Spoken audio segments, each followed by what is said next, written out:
She was the only woman in Redemption, Texas who ate her Sunday supper standing up, because every time she sat down, someone found a reason to move away. Louisa Crane had been doing it for 8 months. Standing at the edge of the church fellowship table with a plate of food she could barely afford, watching the good Christian women of Redemption, Texas shift their chairs just far enough to make the message clear. Not here, not next to you. Not next to the wife of a man who burned down half the Miller Street grain storage and ran off with what was left of the Cattlemen's relief fund. That was the story they told, anyway. That Chet Crane had set the fire himself to cover the missing ledger entries, then disappeared into the New Mexico territory before the ash had finished cooling. Louisa knew a different Chet. A man who woke before dawn to read scripture, who kept every receipt in a locked cedar box under the bed, who had kissed her forehead the morning he rode out to confront the fund's administrator about a discrepancy he'd found and never came home. But the people of Redemption did not want a different story. They wanted a villain, and the dead man's wife was the closest thing they had left. It was the first Sunday of November, 1883, when everything changed. The Harvest Fellowship was the biggest social event of the church calendar in Harlan County. Tables draped in calico, the smell of roasted pork and sweet potato pie rolling through the open doors of Grace Baptist Church. Louisa had come because not coming would have been worse.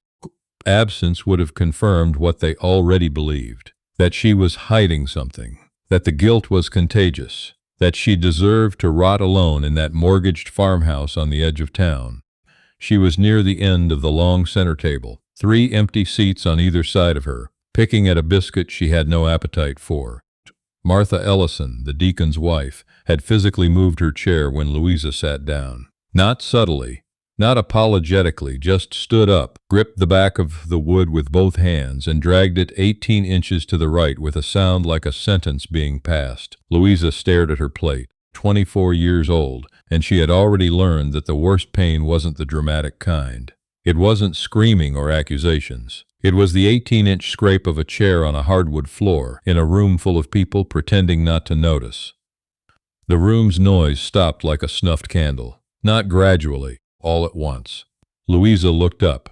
Standing in the doorway of the fellowship hall was a man she had seen exactly twice before in her life, once at the feed store, once at the far edge of the monthly cattle auction. Both times, people had given him a wide berth, the kind of space that wasn't about politeness. His name was Donahue. Just Donahue. No one seemed to know if that was a first name or a last name or something else entirely. He ran a horse operation about 11 miles north of town, deep in the brush country, where the cedar grew so thick that noon looked like dusk. He didn't come to town often, and when he did, he didn't stay. He was not a large man in the exaggerated mythological way. He was simply built the way working land builds a person, wide through the shoulders, weathered through the face, with hands that looked like they had pulled fence wire and set broken bones in equal measure. He wore a canvas work coat over a dark shirt, and his hat was the color of old creek mud.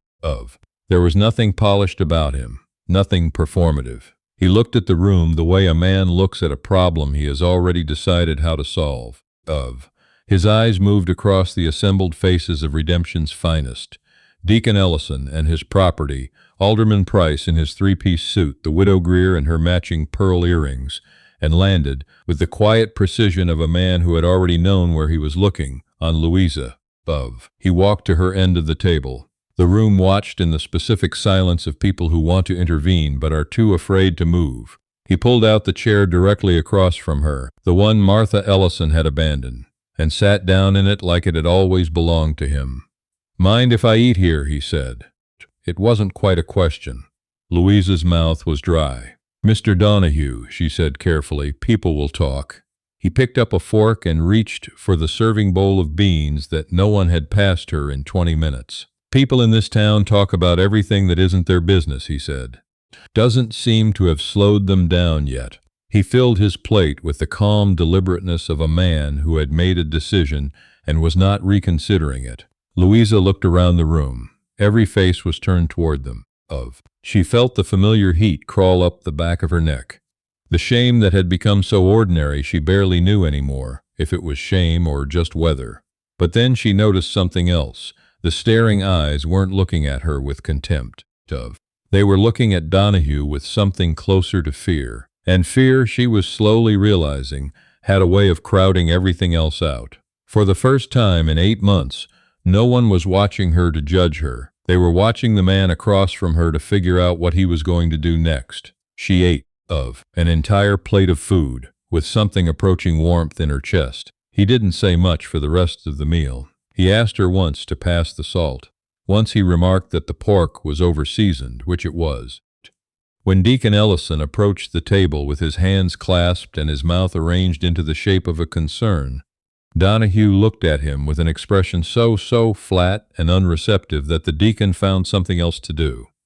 When the meal ended, Donahue stood, nodded at Louisa, and left without ceremony.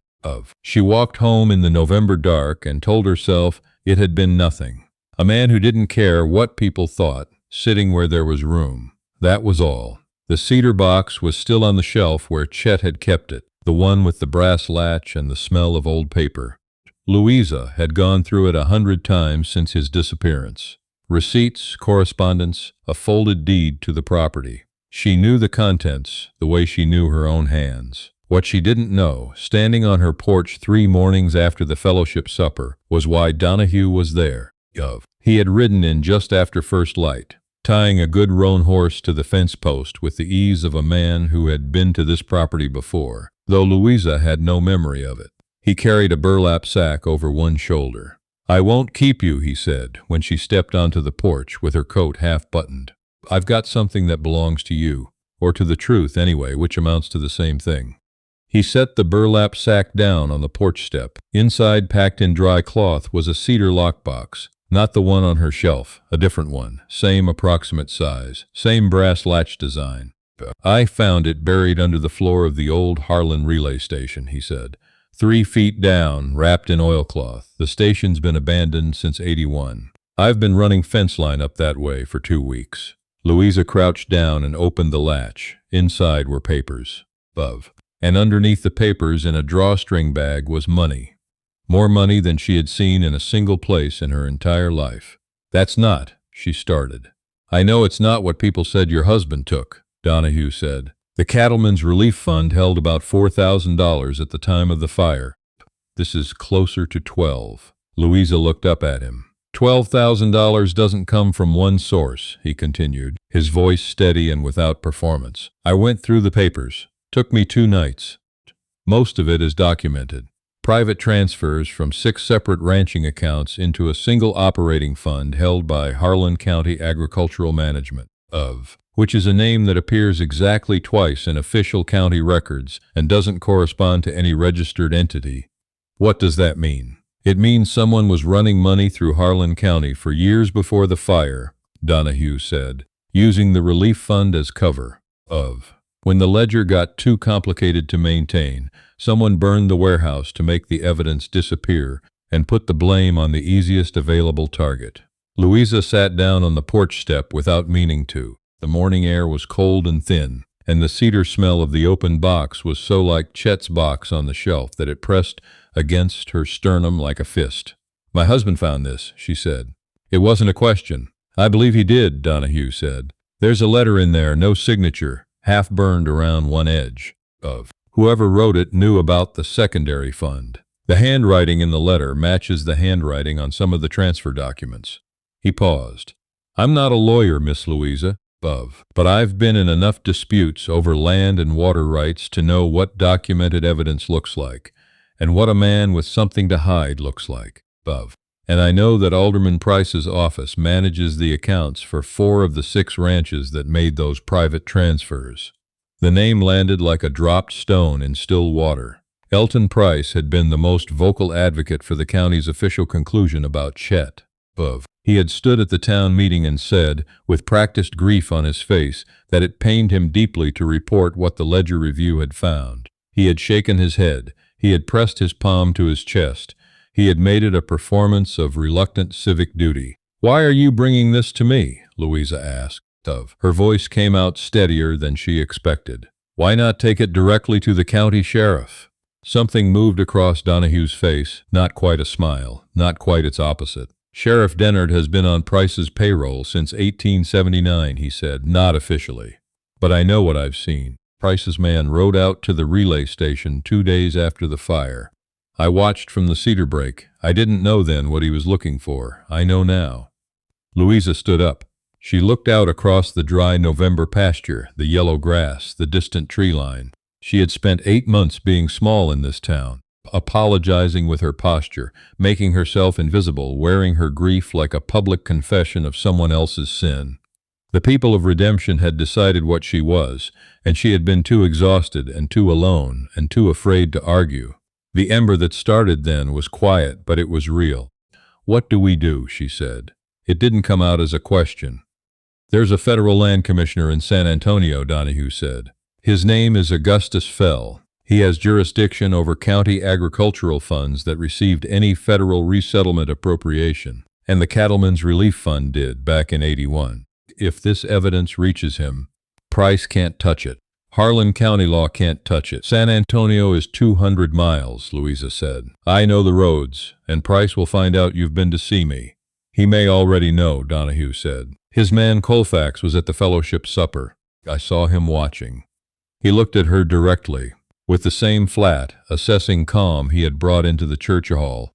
"I'm not asking you to trust me, Miss Louisa. I'm asking you to look at what's in that box and decide for yourself what it tells you." She looked at the box. She looked at the letter with the scorched edge. She read the transfer amounts in Chet's careful bookkeeper's hand, dates, account numbers, notations in the margin that she recognized as Chet's private shorthand, the same system he had used to keep their household accounts. He hadn't stolen anything. He had found something that was already stolen, and he had documented it in the only way he knew how, and it had killed him. She closed the lid. "Give me 20 minutes to get my coat and my father's rifle," she said. They were on the road before the sun had cleared the tree line, moving at a good pace through the cedar breaks north of town, before doubling back south on a ranch road that Donahue knew would keep them off the main stage route. Louisa rode a horse she had half convinced herself to sell twice in the past year, a rangy gray mare named by Chet after a hymn she never remembered the title of. The mare moved well in the cold morning air. Donahue rode without talking much, which Louisa found she didn't mind.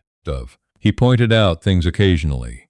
A crossing where the creek would be passable, a gap in the brush that looked like a trail and wasn't. He knew this country the way people knew things they had learned through years of quiet attention rather than teaching. By midday they had covered nearly 30 miles. They stopped to water the horses at a limestone tank, fed by a slow-moving spring.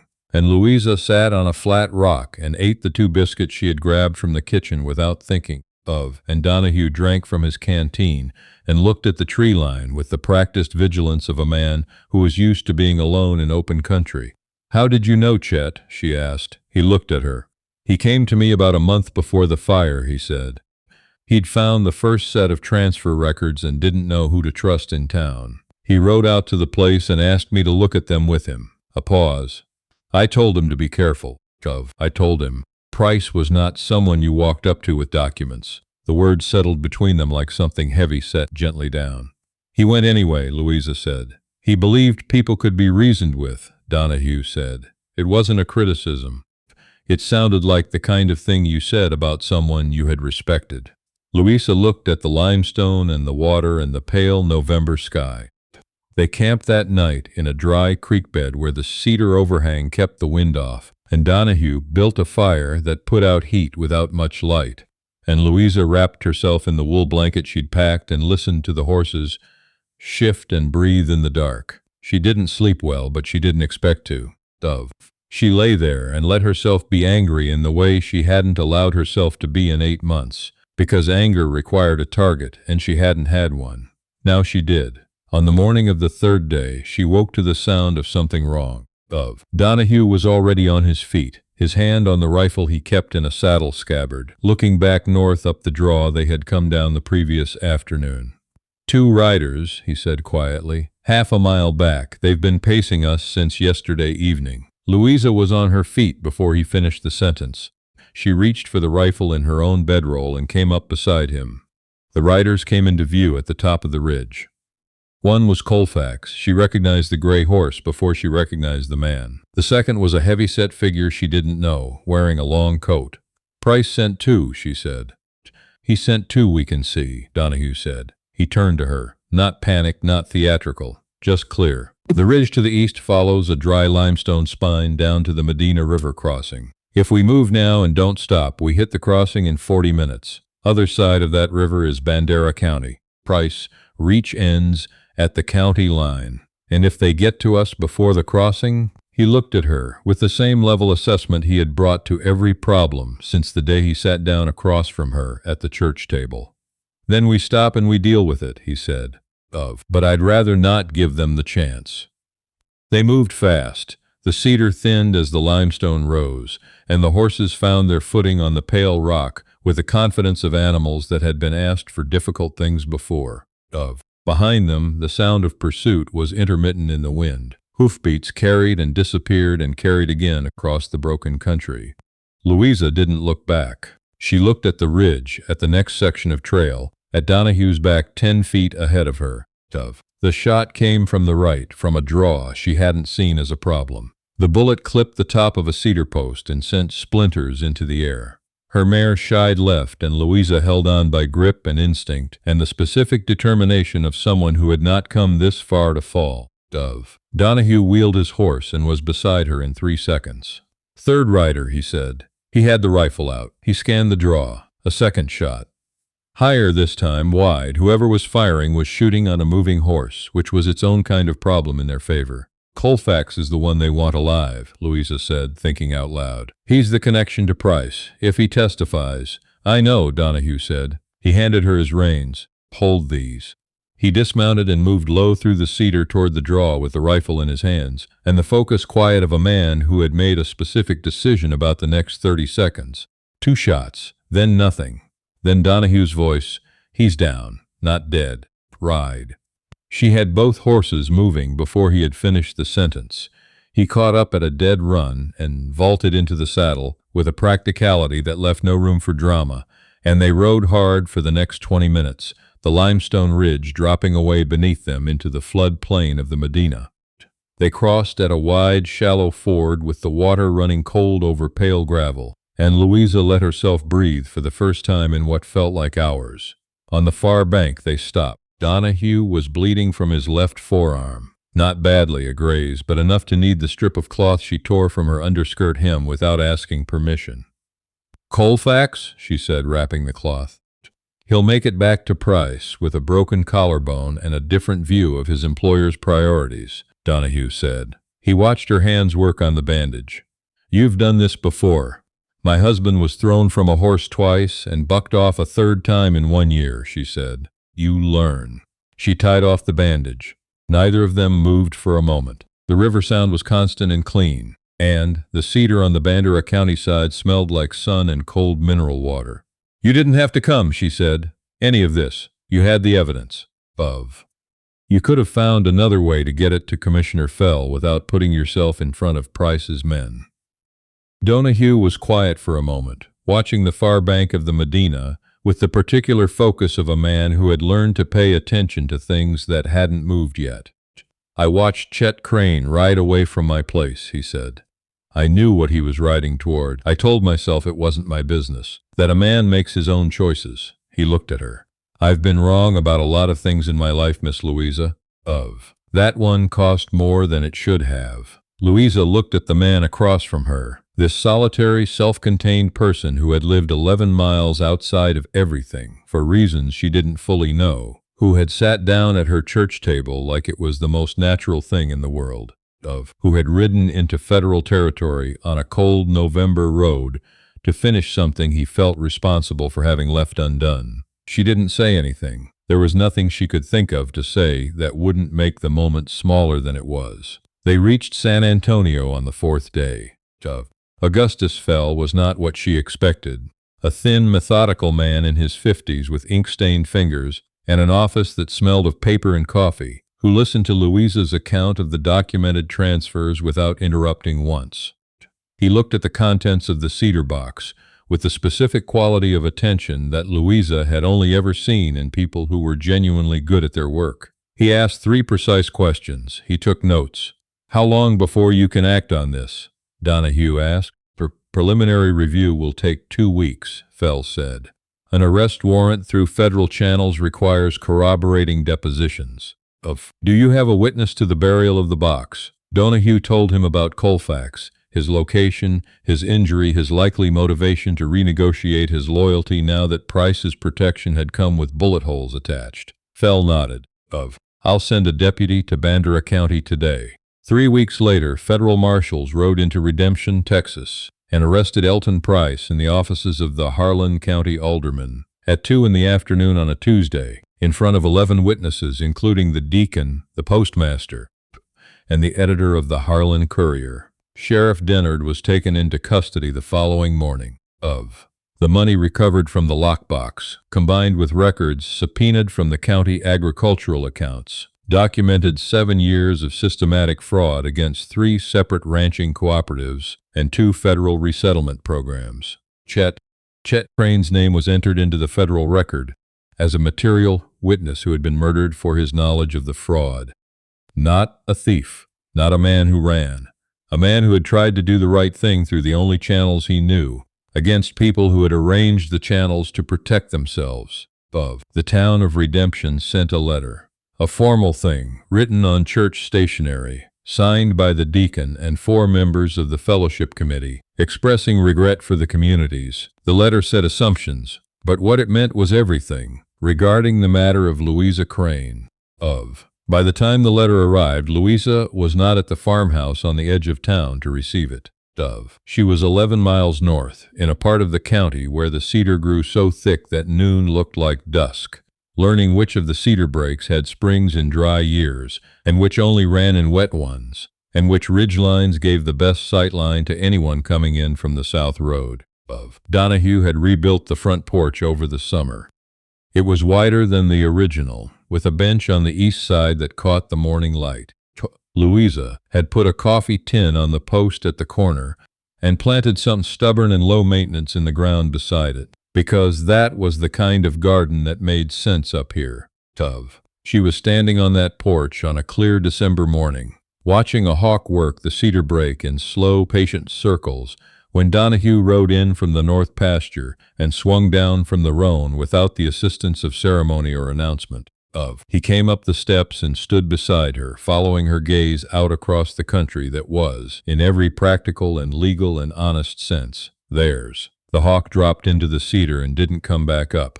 Still no word from Fell's office about the secondary accounts? She asked.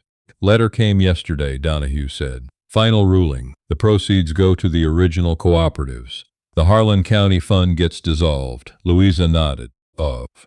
The morning was cold and bright and completely indifferent to the fact that it had taken 8 months of ruin and 4 days of hard riding and the better part of her 20s to get here. She found she didn't mind.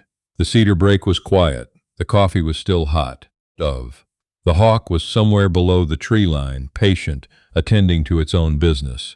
She was not the woman in the church fellowship hall anymore, eating standing up with her eyes on her plate while the chairs moved away from her. She was not that woman, and she was not going back, and the distance between who she had been and who she was now felt less like a wound than like a scar, present, visible, hers, and no longer bleeding.